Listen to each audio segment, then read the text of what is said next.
Queridos irmãos, nós já estudamos 10 capítulos e a partir de hoje nós vamos iniciar o estudo do capítulo 11. Já estamos mais ou menos no meio do livro. O livro tem 22 capítulos. E antes de nós dar o início do capítulo 11, eu quero recapitular com vocês o que falamos no passado, né? Nos ensinos passados. Nós temos o livro do Apocalipse, né?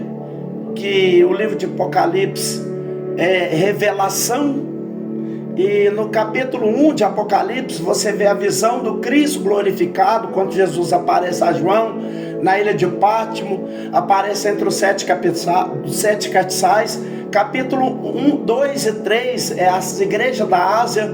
Capítulo 4, João teve aquela visão do trono da majestade divina, onde ele viu não só o trono de Deus, mas os 24 tronos, inclusive os 4 animais do capítulo 4. Capítulo de número 5, aquela visão do livro selado com 7 selos, que ninguém era digno de abrir o livro e nem de desatar os seus 7 selos, nem de olhar para ele. João chorava muito, mas ouviu uma voz dizendo assim: não chore, porque o leão da tribo de Judá, a raiz de Davi, que venceu para abrir o livro e desatar os 7 selos.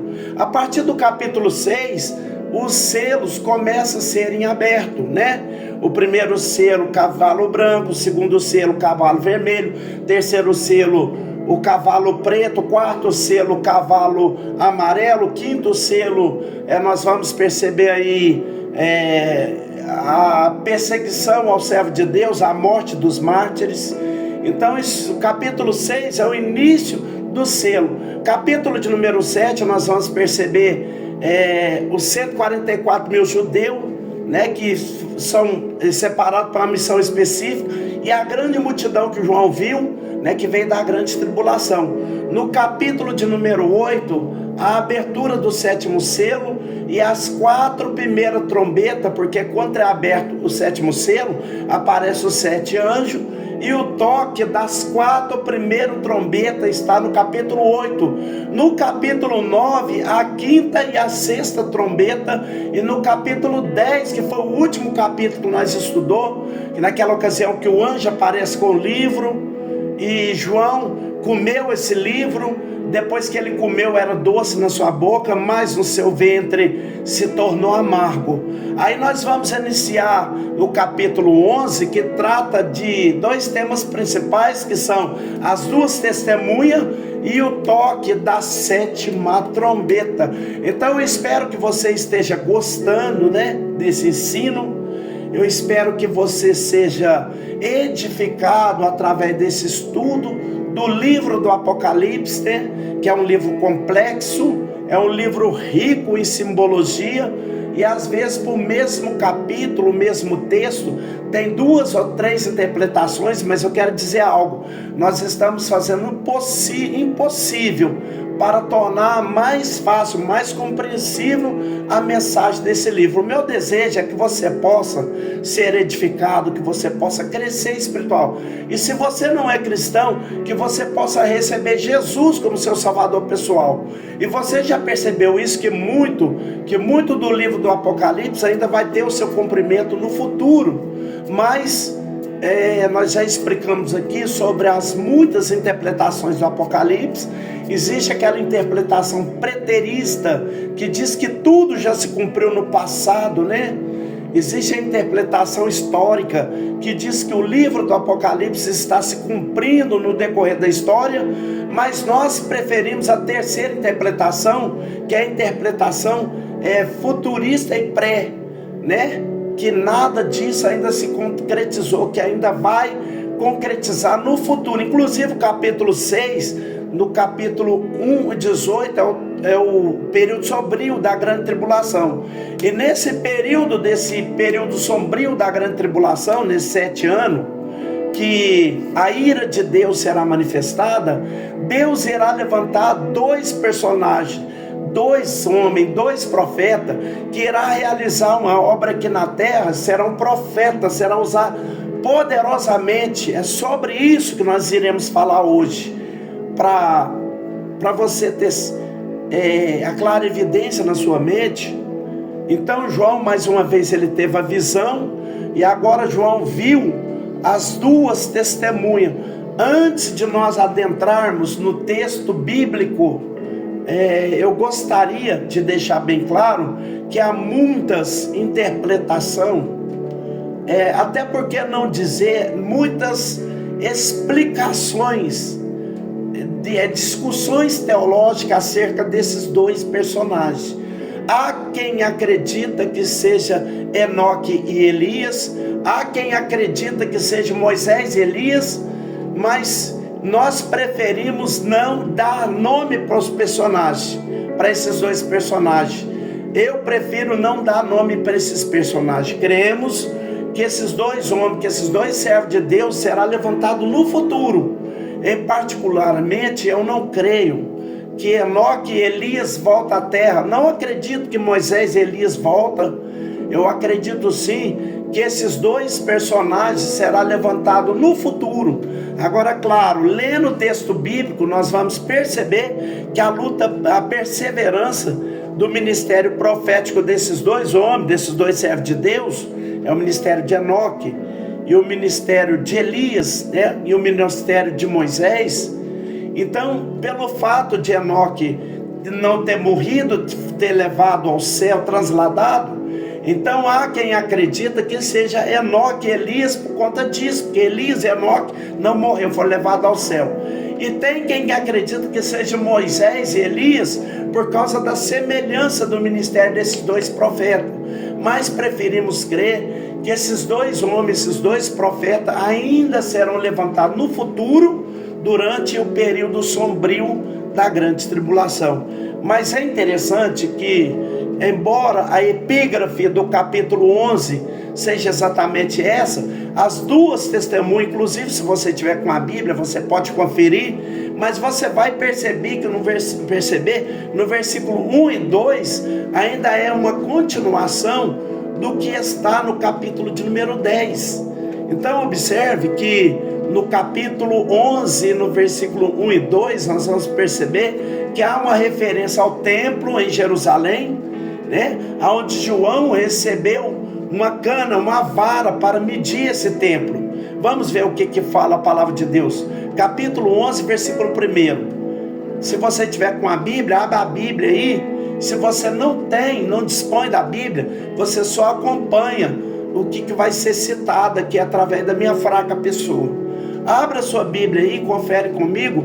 Apocalipse capítulo 11, versículo 1. Diz assim: e foi-me dada uma cana semelhante a uma vara. Quem deu? A Bíblia não fala quem deu, o texto não diz, né? Mas no capítulo de número 10 e no versículo 10 e 11, nós vamos perceber que o anjo entregou. Ele pegou o livro da mão, João pegou o livro da mão do anjo. Veja o que diz. Ele diz, pegou o livro da mão do anjo e comeu. Aí no capítulo 10, nós já estudamos, claro. João viu um anjo forte que estava com um pé na terra e o outro pé no mar.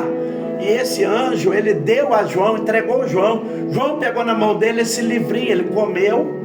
E João disse que na sua boca era doce, mas no seu ventre tornou amargo. E o anjo disse: importa que profetize, né, a muitos povos, nações, línguas e reis. E eu já expliquei isso aqui, né, no que passou. E no capítulo 11, versículo 1, o texto diz: foi-me dado uma cana semelhante a uma vara. Então o texto não diz quem foi que deu isso para João.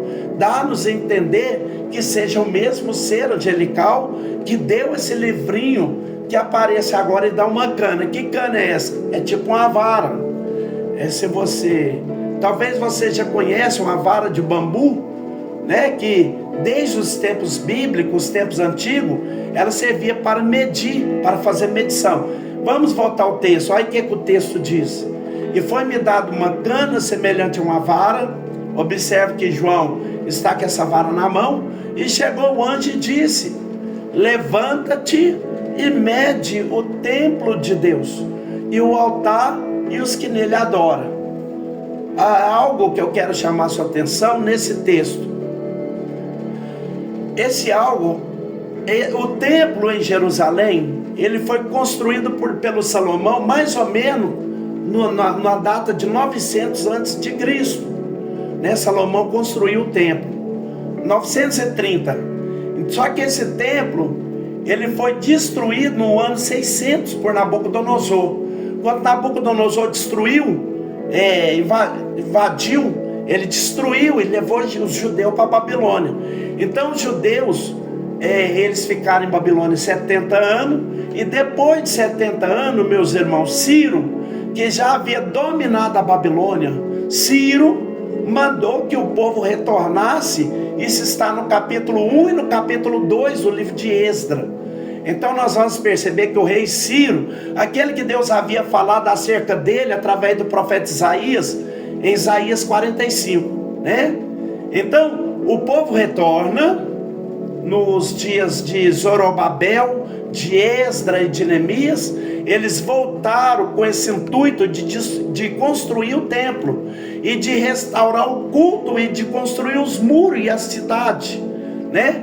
E o templo então que foi construído por Salomão no ano de 950, ele foi destruído por volta do ano 600 e foi reconstruído, e que essa reconstrução foi mais ou menos para o ano 536 antes de Cristo. Essa conclusão terminou mais ou menos em 500 anos antes de Cristo. O templo já estava erguido, claro que era um templo bem mais inferior do que o templo de Jerusalém, porque não havia tanto recurso como havia nos dias de Salomão. E mais ou menos 20 anos antes de Cristo vir ao mundo, Herodes mandou restaurar o templo.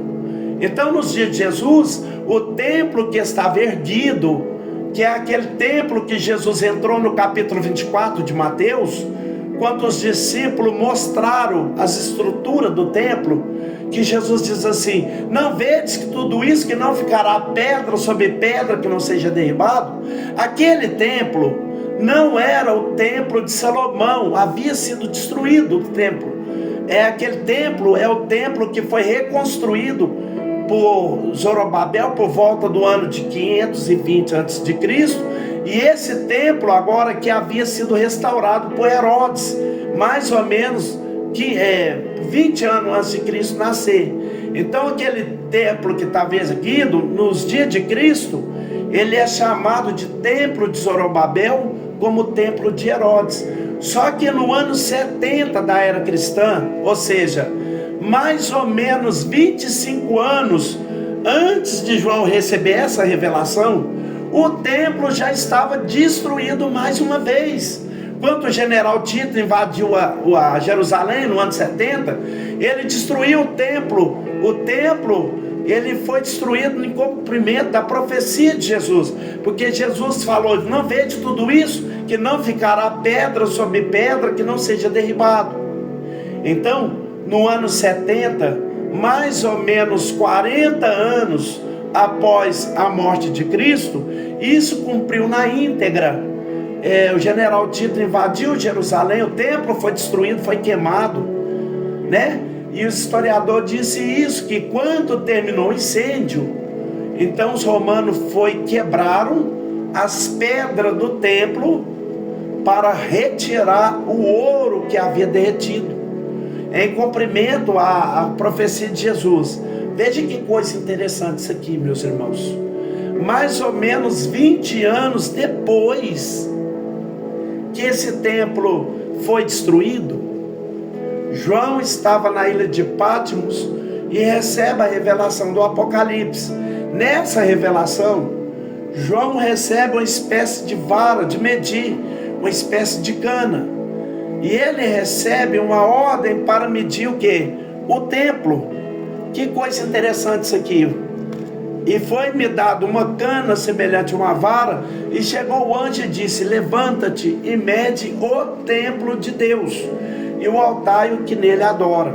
Então, que templo é esse? Que templo é esse que o templo de Jerusalém já havia destruído há cerca de 25 anos atrás? Com certeza isso aqui é algo profético, com certeza isso aqui é escatológico. Isso está falando do templo de Jerusalém, que ia estar erguido no futuro. Nós não sabemos quanto, nós não podemos dizer quando esse templo será restaurado ou reconstruído, mas podemos dizer com convicção que o templo de Jerusalém será reconstruído. E eu vou ler 2 textos, e um deles está lá no livro de Daniel, capítulo de número 9, e o versículo de número 27, que é exatamente a profecia das 70 semanas, que eu já expliquei aqui em outras ocasiões. No capítulo 9, versículo de número 27, a palavra de Deus diz assim: e ele firmará o concerto com muitos por uma semana. Ele quem? O anticristo, o príncipe que há de vir. E na metade da semana fará cessar o sacrifício e a oferta de manjares. Olha que interessante isso aqui. Observa que Daniel, por volta do ano 600 antes de Cristo, mais ou menos 700 anos antes do livro do Apocalipse ser escrito, ele já estava profetizando. E ele diz que esse príncipe que advém no futuro, o anjo disse para Daniel. Daniel escreveu, mas foi o anjo que trouxe essa revelação, que o anticristo vai fazer um pacto, uma semana, que é a 70ª, semana de Daniel, e na metade da semana fará cessar a oferta, o sacrifício, e com certeza tanto Daniel no capítulo 9, 27, quanto esse texto de Apocalipse capítulo 11, versículo 1, está se referindo ao templo que será reconstruído no futuro.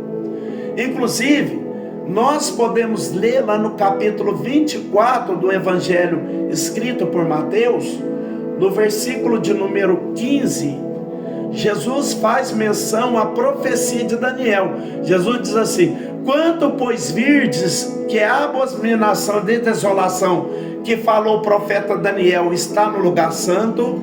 Então Jesus estava falando exatamente desse momento que o anticristo vai entrar no templo de Jerusalém, que ele irá profanar. Tudo nos leva a crer, o historiador diz, assim diz os teólogos, assim como Antíoco Epifânio, que era um dos descendentes dos generais de Alexandre, que dominou o mundo depois da morte de Alexandre, depois antes, no Império Grego, antes do Império Romano. Assim como Antíoco Epifânio ofereceu uma porca lá no templo em Jerusalém para profanar o templo, tudo nos leva a crer que o anticristo também irá profanar o templo de Jerusalém no futuro.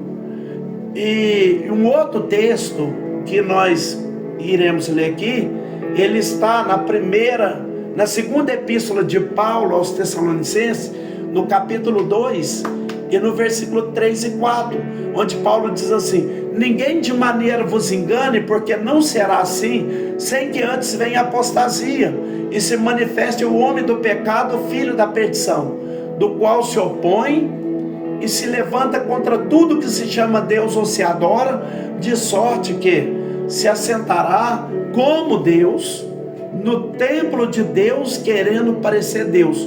Então nós não temos dúvida, pela profecia de Daniel, pela palavra de Jesus em Mateus 24, pelas palavras do apóstolo Paulo em 2 Tessalonicenses 4, 2, versículo 4, Então, o templo de Jerusalém será reconstruído mais uma vez. Quando será?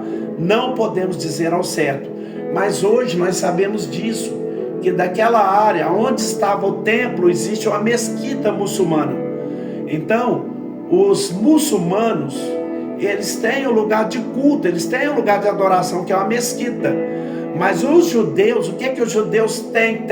Eles têm apenas o Muro das Lamentações, Você talvez já viu ou já foi pessoalmente, porque quem vai em Israel vai lá no Muro das Lamentações. Ou talvez você tenha visto algum vídeo, alguma imagem, onde os judeus estão ali naquele ato de reverência, fazendo as suas orações, lendo as Torá, as escrituras sagradas, E por enquanto, meus irmãos, os judeus têm apenas o muro, mas no futuro, que eu não sei dizer quando, haverá um templo erguido, e nós não temos dúvida disso. Vamos voltar ao templo capítulo 11, versículo 1. Então, quando foi dada essa cana, do Senhor dar uma vara a João, eu creio que foi o próprio anjo. Chegou o anjo e disse: levanta, mede o templo de Deus, o altar, e os que nele adoram. O que aprendemos? No futuro o templo estará erguido, e as pessoas, os judeus, estarão ali adorando a Deus no templo em Jerusalém. E olha só o que diz o versículo 2. Versículo 2, aí diz: o anjo disse a João: e o átrio que está fora do templo, e não meças. A ordem foi essa: você vai medir o templo, mas você não vai medir o átrio. A parte externa você não mede, né? Então, não nos é revelado a medida do templo. O objetivo para João medir não significa aqui descrever as dimensões do templo. O texto não diz isso. O que dá-nos a entender é que essa medição, que esse ato de medir o templo, será uma espécie de medir para preservar.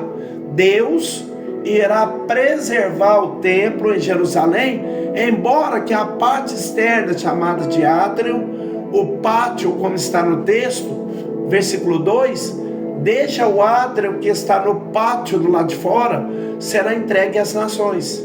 Porque leva-nos a entender que esse templo que será erguido no futuro, durante o período sombrio da grande tribulação, né? Ele foi medido por João, dá-nos a entender uma preservação. É como se Deus dissesse assim: você vai medir aqui, mas não é para simplesmente dizer as dimensões, mas é para preservar, embora que as partes externas do átrio, o pátio do templo será entregue às nações. Veja o que ele diz: e deixe o átrio que está fora do templo e não meças, porque foi dado às nações. Ele pisará a cidade santa por 42 meses. Então, se você fizer um cálculo, você vai perceber que 42 meses são exatamente o período de 3 anos e meio. Então, nós vamos perceber que a grande tribulação, nós já estudamos isso aqui em outras passagens. A grande tribulação é um período de 7 anos, que é dividido em 2 períodos de 3 anos e meio. Na profecia de Daniel, capítulo 9, versículo 24 a 27, nós vamos perceber isso. O anjo disse a Daniel: 70 semanas está destinada sobre o povo, sobre a tua cidade. Aí ele diz que são 7 semanas, depois 62 semanas. Ou seja, 62. Então, na 70ª semana, que é exatamente a semana da grande tribulação, ele está dividido em 2 períodos de 3 anos e meio, como lemos em Daniel capítulo 9, versículo 27. E ele quem? O príncipe que há de vir, fará o concerto com muitos por 1 semana, quer dizer, por 7 anos. 1 semana. E para metade desses 7 anos, ele fará cessar o sacrifício de manjares. Então, como nós vamos entender? Tudo leva à tribulação, né, dos 7 anos, né, na metade dos 7 anos. Mas haverá dor e sofrimento mais extenso.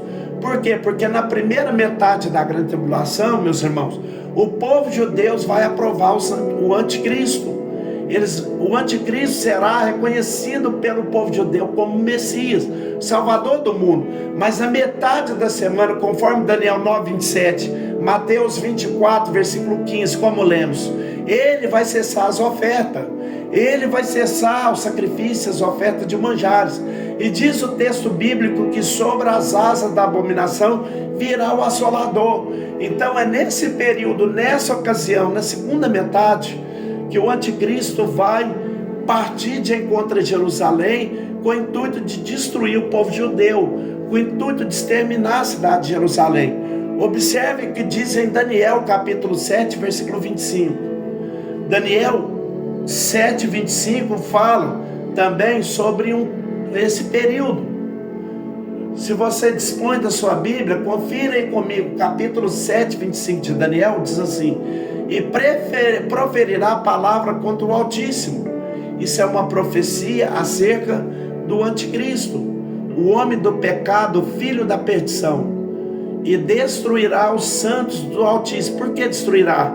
porque ele vai fazer guerra contra o servo de Deus. Ele vai lutar contra o povo judeu, contra o povo de Deus que estiver na terra durante a grande tribulação. E cuidará de mudar os tempos e a lei.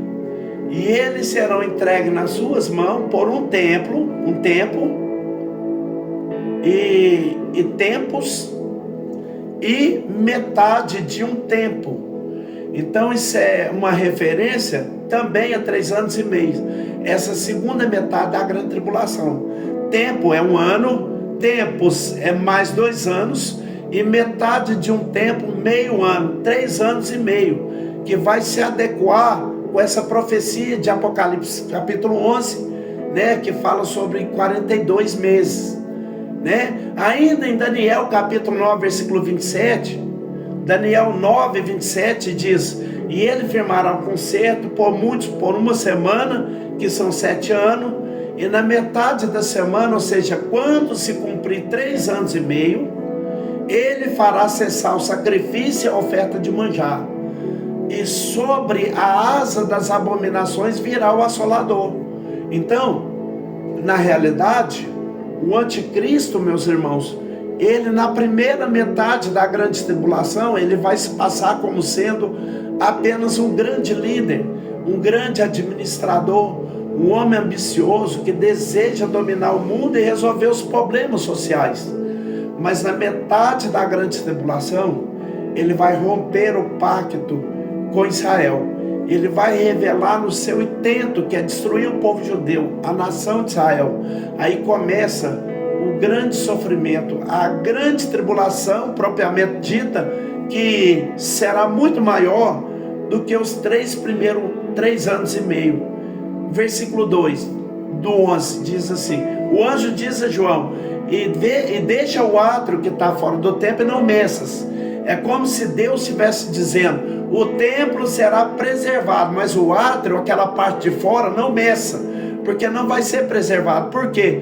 Porque foi dado às nações, e pisarão na cidade santa. Quem é que vai pisar? Os gentios. Quem é que vai pisar? O anticristo. Quem é que vai pisar? Os exércitos das nações confederadas. Eles vão pisar na cidade. Que cidade é? A cidade de Jerusalém, onde está o templo. Ou seja, onde está o templo na ocasião?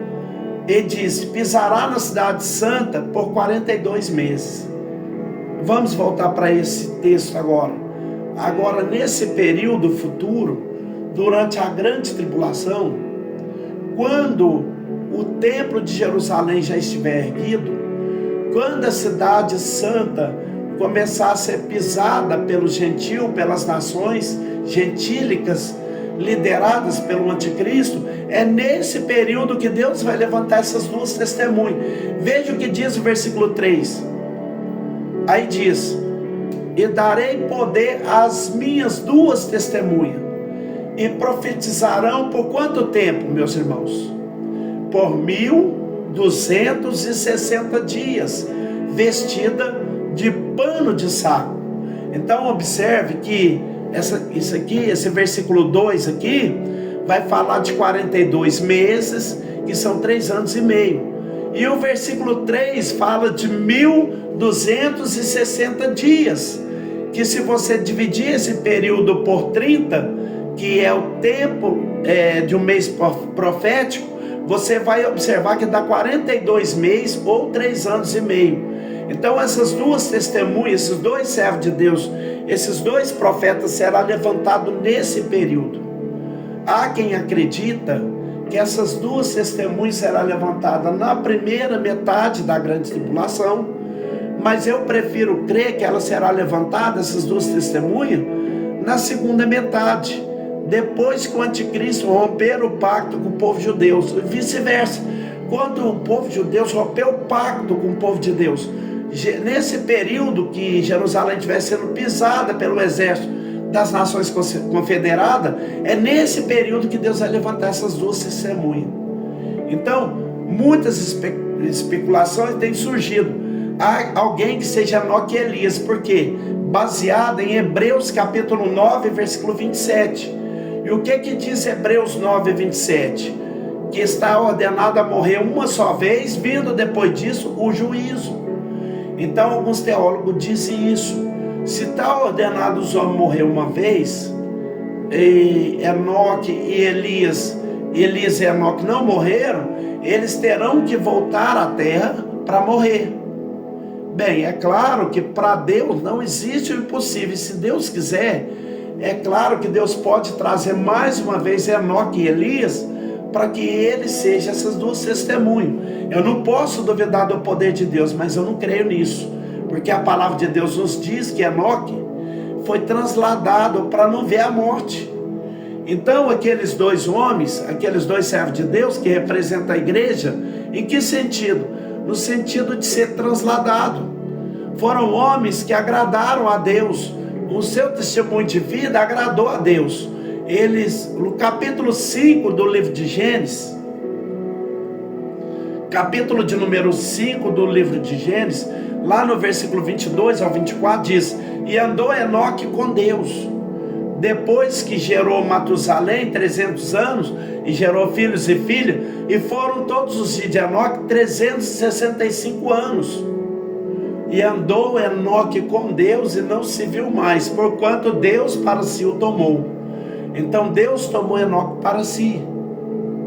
Na Epístola aos Hebreus, capítulo 11, na galeria dos heróis da fé, diz no versículo de número 5: pela fé Enoque foi transladado para não ver a morte, e não foi achado porque Deus transladaram, visto como antes da sua transladação alcançou o testemunho de que agradara a Deus. Então, se Deus tomou para si Enoque, se Deus tomou para si Elias, que foram a obra de Deus, eu não acredito que eles vão retornar à terra. Eu não acredito nisso. Há quem diga também, nós vamos dar continuidade nesse texto, na próxima vez, e nós vamos ver que há muita semelhança do ministério profético, do ministério de Moisés, de Elias, e do ministério profético de Moisés. Há muita semelhança aos milagres que Deus fez através de Moisés e através de Elias. São muito semelhantes aos milagres que Deus irá realizar no futuro através dessas duas testemunhas. Mas eu não creio, não acredito que seja Moisés e Elias. Eu acredito sim que são dois homens, dois profetas, dois servos de Deus. Tudo leva a crer que são dois judeus que serão levantados por Deus no futuro para se opor ao anticristo, para se opor ao falso profeta, para dizer às pessoas que não aceitem a religião imposta pelo falso profeta, que não aceite o plano do anticristo, que não receba o 666, que tudo nos leva a crer que seja espécie de um chip. Essas duas testemunhas fará isso. Por essa razão, essas duas testemunhas será morta, será perseguida, e os homens vão até comemorar a sua morte. Diz o versículo 3, versículo de número 3, diz: e darei poder às minhas duas testemunhas.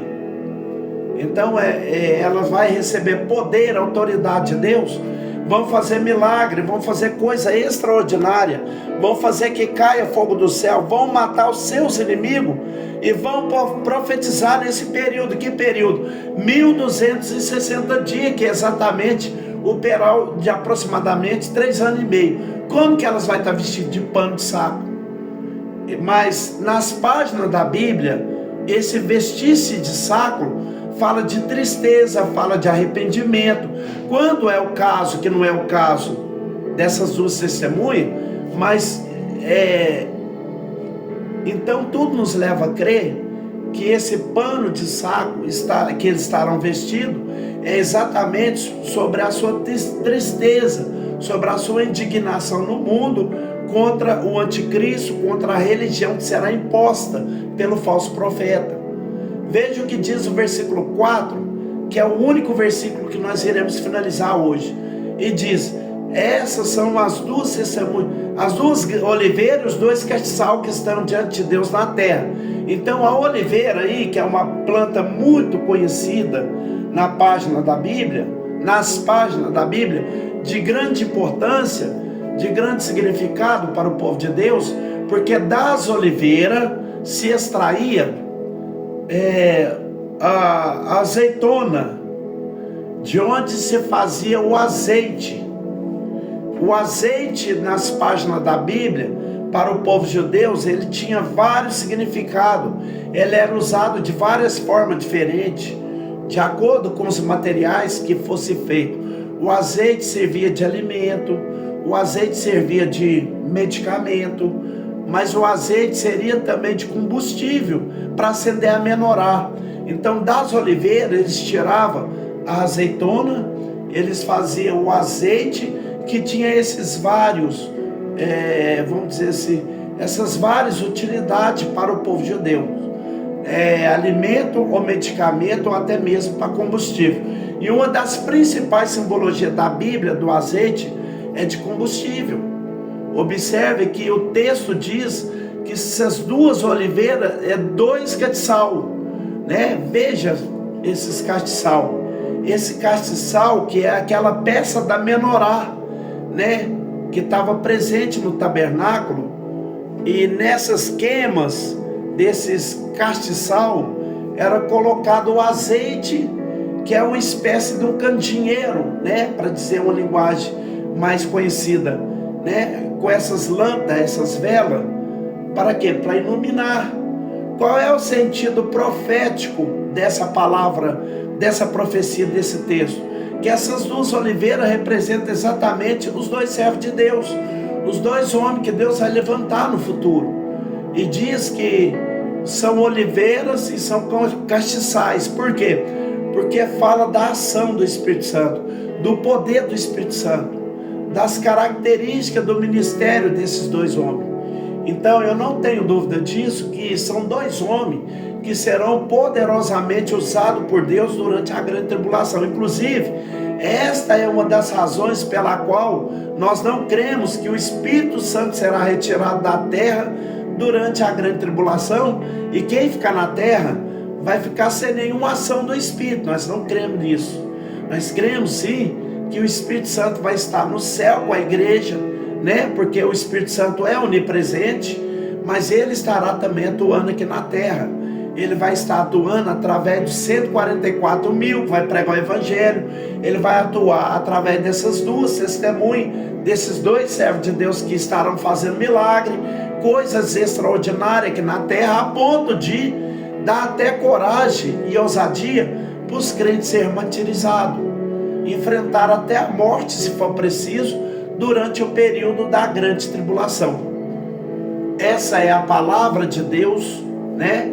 Que Deus colocou no meu coração para estar inserindo sobre cada um de vocês. Na próxima manifestação que se dará na segunda-feira, eu estarei trazendo a partir do versículo 5, né? Que esse capítulo ele deve ser estudado assim com muita atenção, com muita cautela, com muita junção bíblica, né? Busca um texto aqui, busca outro texto ali, porque afinal de contas, meus irmãos, Apocalipse é o resumo de toda a Bíblia, amém? E aqui eu já gostaria de encerrar minha participação, já avançando 17 minutos do meu tempo, pedindo desculpa aí, né? Pelos irmãos que está presente aí no culto, né? Mas eu acredito que foi de grande valia para os irmãos ter a noção do que se trata.